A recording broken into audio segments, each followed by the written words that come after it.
Hello नमस्कार प्यारे विद्यार्थियों। कक्षा 10 विषय गणित बोर्ड क्लास जो है उसकी जो दूसरी प्रश्नावली है वो है बहुपद। पहली प्रश्नावली अपन ने पढ़ी थी वास्तविक संख्याएं, वो पूरी हो गई है। आज अपन बहुपद की बेसिक क्लास स्टार्ट करते हैं। तो बहुपद क्या होता है उसके बारे में अपन पढ़ेंगे।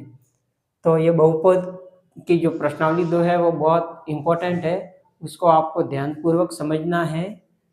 सबसे पहले है बहुपद, और बहुपद जो होता है वो बीज गणित की प्रश्नावली है, मतलब बीज गणित। और आप बहुपद पढ़ते हैं तो आपको बीज गणित का ध्यान होना चाहिए कि बीज गणित क्या होती है। तो गणित की वह शाखा जिसमें अंकों व अक्षरों का प्रयोग किया जाता है उसे बीज गणित कहते हैं।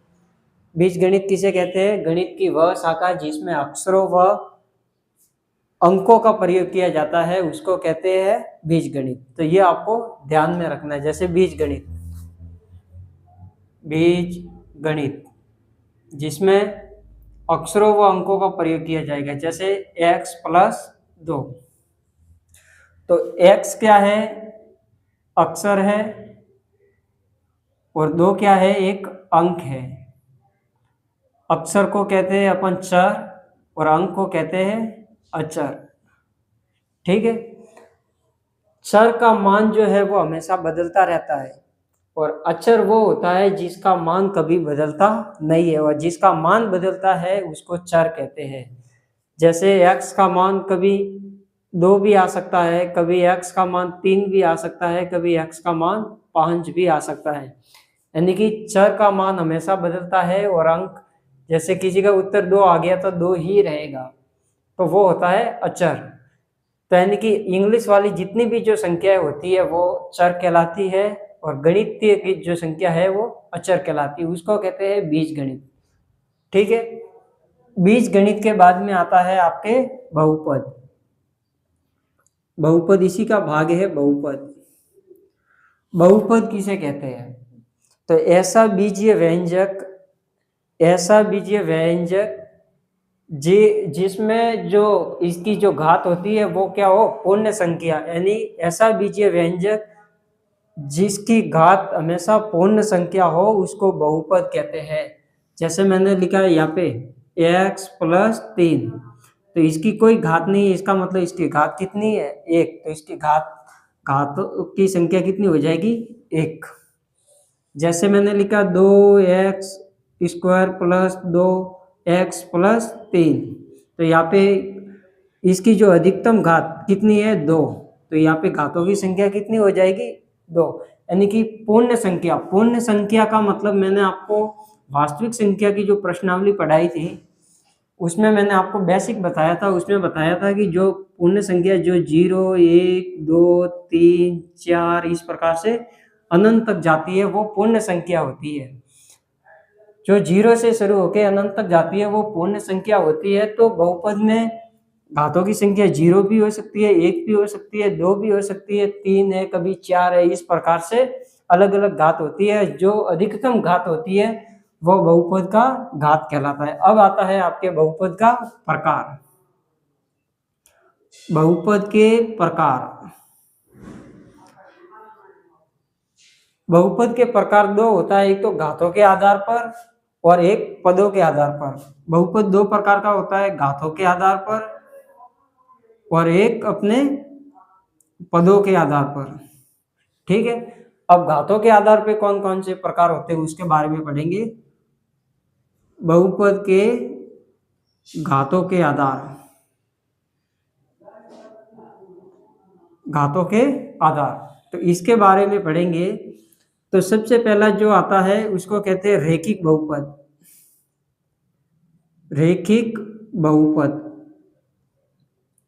जिसकी एक घात होती है उसको कहते हैं रैखिक बहुपद। जैसे x+2, तो इसकी अधिकतम घात जिसकी कोई घात नहीं होती उसकी हमेशा एक घात होती है, उसको कहते हैं रैखिक बहुपद।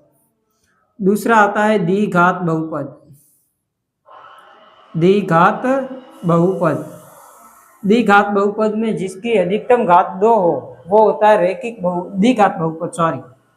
जैसे 2x² प्लस 3y प्लस 3, तो यहाँ पे जिसकी 2 घात है वो होगा आपके द्विघात बहुपद।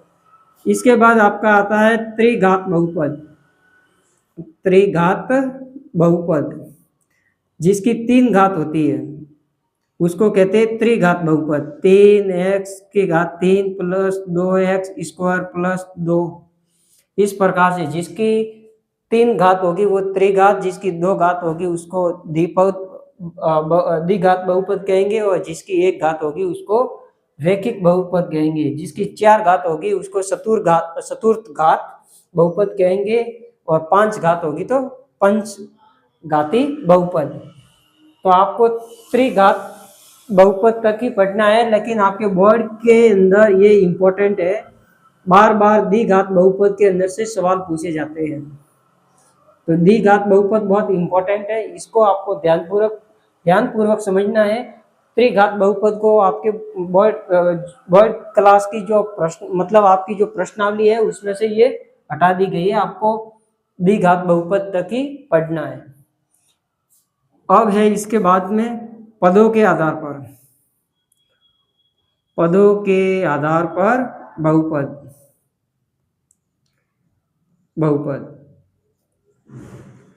अब पदों के आधार पर एक तो होता है एक पदीय बहुपद। एक पदीय बहुपद, एक पदीय बहुपद का मतलब जैसे मैंने लिखा 2x, तो सिर्फ इसमें एक पद ही है, इसको कहते हैं एक पदीय बहुपद। एक होता है द्विपदीय बहुपद। द्विपदीय बहुपद जिसमें 2 पद हो, 2x प्लस x, तो इसमें 2 पद है, ठीक है। या फिर मैं लिखूं 3x प्लस 4, ठीक है। तो ये हो गया आपके द्विपद या द्विपदीय बहुपद, ठीक है। तो इसमें 2 ही है, द्विपदीय और एक पदीय। आपको ज्यादा फोकस इस पे करना है द्विघात बहुपद, जो इसके बारे में अपन प्रश्नावली में पढ़ेंगे। तो द्विपदीय द्विघात बहुपद। इसके बाद आता है बहुपद के शून्यांक। बहुपद के शून्यांक या शून्यांक कह दो या शून्यांक कह दो, ठीक है। तो जिसकी एक घात होती है, जिसकी एक घात होती है उसमें हमेशा एक शून्यांक होता है। शून्यांकों की संख्या कितनी होगी? 1। जिसमें 2 घात होगी उसमें शून्यांकों की संख्या हो जाएगी आपके 2। जिसमें 3 शून्यांक है मतलब 3 घात है उसमें शून्यांकों की संख्या हो जाएगी 3। एग्जाम्पल कह लीजिए, जैसे मैंने लिखा x प्लस 2, ठीक है। अब इसका मुझे शून्यांक ज्ञात करना है, तो इसको क्या करूंगा, मैं इसको 0 के बराबर ले जाऊंगा। तो x प्लस 2 बराबर 0। मतलब यहाँ पे ऐसी कौन सी संख्या लिखेगी दोनों मतलब यहाँ पे ऐसी कौन सी संख्या लिखे कि यहाँ पे इसका मान 0 हो जाएगा। तो x प्लस 2 बराबर 0 के बराबर रख दिया। x फिर प्लस में 2 इस साइड कर दो पक्षांतरण, तो उस साइड जाएगा तो माइनस में 2, ठीक है।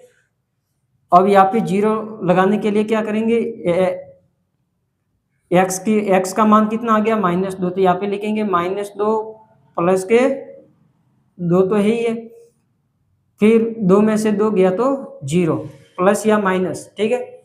2 में से 2 गया तो 0, तो इसका शून्यांकों की संख्या की मतलब शून्यांकों का मान आ गया 0, ठीक है।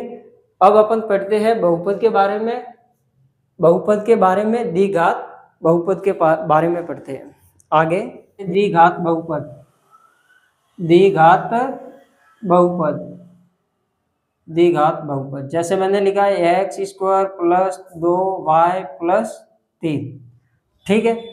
यहाँ पे मैं द्विघात बहुपद पढ़ा रहा हूँ जिसकी अधिकतम घात कितनी हो 2, उसको कहेंगे द्विघात बहुपद। तो इसका एक सूत्र होता है ax² plus bx plus c। ये सूत्र होता है x का स्क्वायर और a, इसका मतलब इसका गुणा किससे हो रहा है, a से हो रहा है। इसका मतलब x का गुणा, यहाँ पे कोई संख्या नहीं है तो उसका गुणा किससे हो रहा है, 1 हो रहा है मतलब 1 से गुणा हो रहा है, बी एक्स का मतलब x का गुणा b से हो रहा है, यानी कि y का गुणा 2 से होगा, और c जो होता है वो हमेशा एक अंक होता है। लेकिन यहाँ पे एक ध्यान रखना है कि जहाँ a का मान हमेशा 0 नहीं होना चाहिए। अगर a का मान अगर 0 है तो वो बहुपद नहीं है। अब ये बहुपद है। यहाँ पे ऐसे भी लिख सकते हैं a x square plus c, इसका मतलब b का मान 0 हो सकता है। यहाँ पे b नहीं है, इसका मतलब b का मान 0 है। या फिर a x square plus b, तो इसका मतलब bx, ठीक है। तो यहाँ पे c का मान नहीं दे रखा, इसका मतलब c का मान कितना है, 0। तो ये क्या है, द्विघात बहुपद। तो इसको भी आपको ध्यान में रखना है। एक आपके प्रश्नावली के अंदर है ज्यामिति, जिसको कहते हैं जियोमेट्रिक। जियोमेट्रिक पे ग्राफ बना के बताता हूँ। इसको तो कहते हैं ऊर्ध्वाधर रेखा, जो खड़ी रेखा होती है ऊर्ध्वाधर, ये होता है y, और ये भी होगा y। और ये होता है क्षैतिज रेखा, इसको कहते हैं क्षैतिज रेखा, इसको कहते हैं x, और यहाँ पे x। मान लो एक ये रेखा है, ठीक है। तो अब यहाँ पे पी वाई का मतलब पी वाई को कितनी बार, ये रेखा वाई को कितनी बार काट रही है, तो वाई को कितनी बार काट रही है, 1। तो यहाँ पे शून्यांकों की संख्या कितनी हो जाएगी, 1। अब एक्स, क्षैतिज रेखा में देखेंगे एक्स को ये रेखा कितनी बार काट रही है, तो 1 यहाँ पे काट रही है, 1 यहाँ पे काट रही है। तो यहाँ पे शून्यांकों की संख्या कितनी हो जाएगी, 2। इस प्रकार से इस सवाल को हल करेंगे।